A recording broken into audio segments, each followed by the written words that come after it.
मेरे पापा की औकात। 5 दिन की छुट्टियां बिताकर जब ससुराल पहुंची तो पति घर के सामने स्वागत में खड़े थे। अंदर प्रवेश किया तो छोटे से गैरेज में चमचमाती गाड़ी खड़ी थी, स्विफ्ट डिजायर। मैंने आंखों ही आंखों से पति से प्रश्न किया तो उन्होंने गाड़ी की चाबियां थमाकर कहा, कल से तुम इस गाड़ी में कॉलेज जाओगी प्रोफेसर साहिबा। Oh my God! खुशी इतनी थी कि मुंह से कुछ और निकला ही नहीं। बस जोश और भावावेश में मैंने तहसीलदार साहब को एक जोरदार झप्पी दे दी और अमरवेल की तरह उनसे लिपट गई। उनका गिफ्ट देने का तरीका भी अजीब हुआ करता है। सब कुछ चुपचाप और अचानक। खुद के पास पुरानी इंडिगो है और मेरे लिए और भी महंगी खरीद लाए। 6 साल की शादीशुदा जिंदगी में इस आदमी ने न जाने कितने गिफ्ट दिए। गिनती करती हूँ तो थक जाती हूँ। ईमानदार है, रिश्वत नहीं लेते, मगर खर्चीले इतने कि उधार के पैसे लाकर गिफ्ट खरीद लाते हैं। लंबी सी झप्पी के बाद मैं अलग हुई तो गाड़ी का निरीक्षण करने लगी। मेरा पसंदीदा कलर था, बहुत सुंदर थी। फिर नजर उस जगह गई जहां मेरी स्कूटी खड़ी रहती थी। हठात वो जगह तो खाली थी। स्कूटी कहाँ है, मैंने चिल्लाकर पूछा। बेच दी मैंने, क्या करना अब उस जुगाड़ का। पार्किंग में इतनी जगह भी नहीं है। मुझसे बिना पूछे बेच दी तुमने? एक स्कूटी ही तो थी, पुरानी सी। गुस्सा क्यों होती हो? उसने भावहीन स्वर में कहा तो मैं चिल्ला पड़ी। स्कूटी नहीं थी वो, मेरी जिंदगी थी। मेरी धड़कनें बसती थी उसमें। मेरे पापा की इकलौती निशानी थी मेरे पास। मैं तुम्हारे तोहफे का सम्मान करती हूँ, मगर उस स्कूटी के बिना पे नहीं। मुझे नहीं चाहिए तुम्हारी गाड़ी। तुमने मेरी सबसे प्यारी चीज बेच दी और वो भी मुझसे बिना पूछे। मैं रो पड़ी। शोर सुनकर मेरी सास बाहर निकल आई।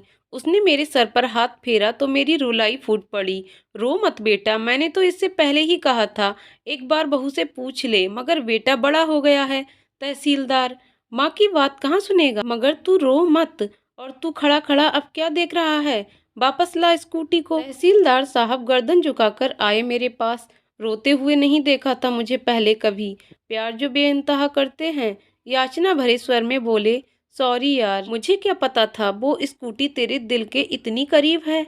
मैंने तो कबाड़ी को बेचा है, सिर्फ 7,000 में। वो मामूली पैसे भी मेरे किस काम के थे। यूं ही बेच दिया कि गाड़ी मिलने के बाद उसका क्या करोगी। तुम्हें खुशी देनी चाहिए थी, आंसू नहीं। अभी जाकर लाता हूँ। फिर वो चले गए। मैं अपने कमरे में आकर बैठ गई जड़वत सी। पति का भी क्या दोष था। हाँ, 1-2 बार उन्होंने कहा था कि इसे बेचकर नई ले ले। मैंने भी हंसकर कह दिया था कि नहीं, यही ठीक है। लेकिन अचानक स्कूटी ना देखकर मैं बहुत ज्यादा भावुक हो गई थी। होती भी कैसे नहीं। वो स्कूटी नहीं, औकात थी मेरे पापा की। जब मैं कॉलेज में थी तब मेरे साथ में पढ़ने वाली एक लड़की नई स्कूटी लेकर कॉलेज आई थी। सभी सहेलियां उसे बधाई दे रही थीं। तब मैंने उससे पूछ लिया, कितने की है। उसने तपाक से जो उत्तर दिया, उसने मेरी जान ही निकाल ली थी। कितने की भी हो, तेरी और तेरे पापा की औकात से बाहर की है। अचानक पैरों में जान नहीं रही थी। सब लड़कियां वहां से चली गई थीं, मगर मैं वहीं बैठी रह गई। किसी ने मेरे हृदय का दर्द नहीं देखा था। मुझे कभी ये एहसास ही नहीं हुआ था कि बेशक मुझे अपने से अलग गरीब समझती थीं, मगर उस दिन लगा कि मैं उनमें से नहीं हूँ। घर आई तब भी अपनी उदासी छुपा नहीं पाई।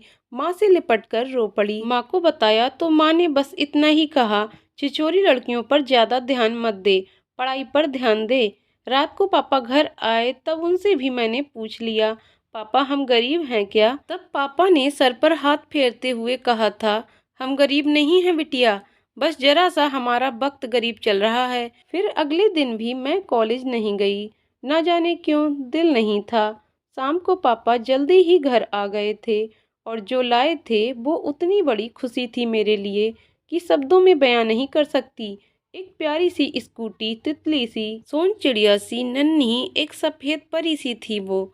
मेरे सपनों की उड़ान, मेरी जान थी वो। सच कहूँ तो उस रात मुझे नींद नहीं आई थी। मैंने पापा को कितनी बार थैंक यू बोला, याद नहीं है। स्कूटी कहाँ से आई, पैसे कहाँ से आए, ये भी नहीं सोच सकी ज्यादा खुशी में। फिर 2 दिन मेरा प्रशिक्षण चला। साइकिल चलानी तो आती थी, स्कूटी भी चलानी सीख गई। 5 दिन बाद कॉलेज पहुंची अपने पापा की औकात के साथ, एक राजकुमारी की तरह, जैसे अभी स्वर्ण जड़ित रथ से उतरी हो। सच पूछो तो मेरी जिंदगी में वो खुशी का सबसे बड़ा दिन था। मेरे पापा मुझे कितना चाहते हैं सबको पता चल गया। मगर कुछ दिनों बाद एक सहेली ने बताया कि वो पापा की साइकिल रिक्शा पर बैठी थी। तब मैंने कहा, नहीं यार, तुम किसी और की साइकिल रिक्शा पर बैठी हो, मेरे पापा का अपना टेम्पो है। मगर अंदर ही अंदर मेरा दिमाग झंझना उठा था। क्या पापा ने मेरी स्कूटी के लिए टेम्पो बेच दिया था? और 6 महीने से ऊपर हो गए, मुझे पता भी नहीं लगने दिया। शाम को पापा घर आए तो मैंने उन्हें गौर से देखा। आज इतने दिनों बाद फुर्सत से देखा तो जान पाई कि दुबले पतले हो गए हैं, वरना ध्यान से देखने का वक्त ही नहीं मिलता था। रात को आते थे और सुबह अंधेरे ही चले जाते थे। टेम्पो भी दूर किसी दोस्त के घर खड़ा करके आते थे। कैसे पता चलता बेच दिया है? मैं दौड़कर उनसे लिपट गई। पापा, आपने ऐसा क्यों किया? बस इतना ही मुंह से निकला।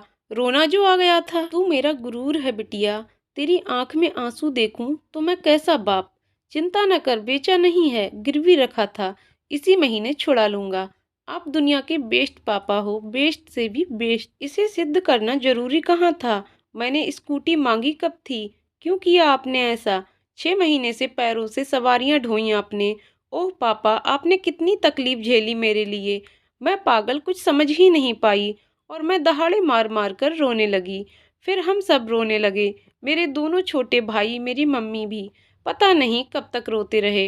वो स्कूटी नहीं थी मेरे लिए, मेरे पापा के खून से सींचा हुआ उड़न खटोला था मेरा, और उसे किसी कबाड़ी को बेच दिया। दुख तो होगा ही। अचानक मेरी तंद्रा टूटी। एक जानी पहचानी सी आवाज कानों में पड़ी, फट फट फट। मेरा उड़न खटोला मेरे पति देव यानी तहसीलदार साहब चला कर ला रहे थे, और चलाते हुए एकदम बुद्धू लग रहे थे, मगर प्यारे से बुद्धू, मुझे बेइंतहा चाहने वाले राजकुमार बुद्धू। तो दोस्तों, आपको कहानी कैसी लगी कमेंट करके जरूर बताइएगा। कहानी पसंद आई हो तो वीडियो को लाइक शेयर करें और चैनल को सब्सक्राइब करें। वीडियो को पूरा देखने के लिए बहुत बहुत धन्यवाद दोस्तों।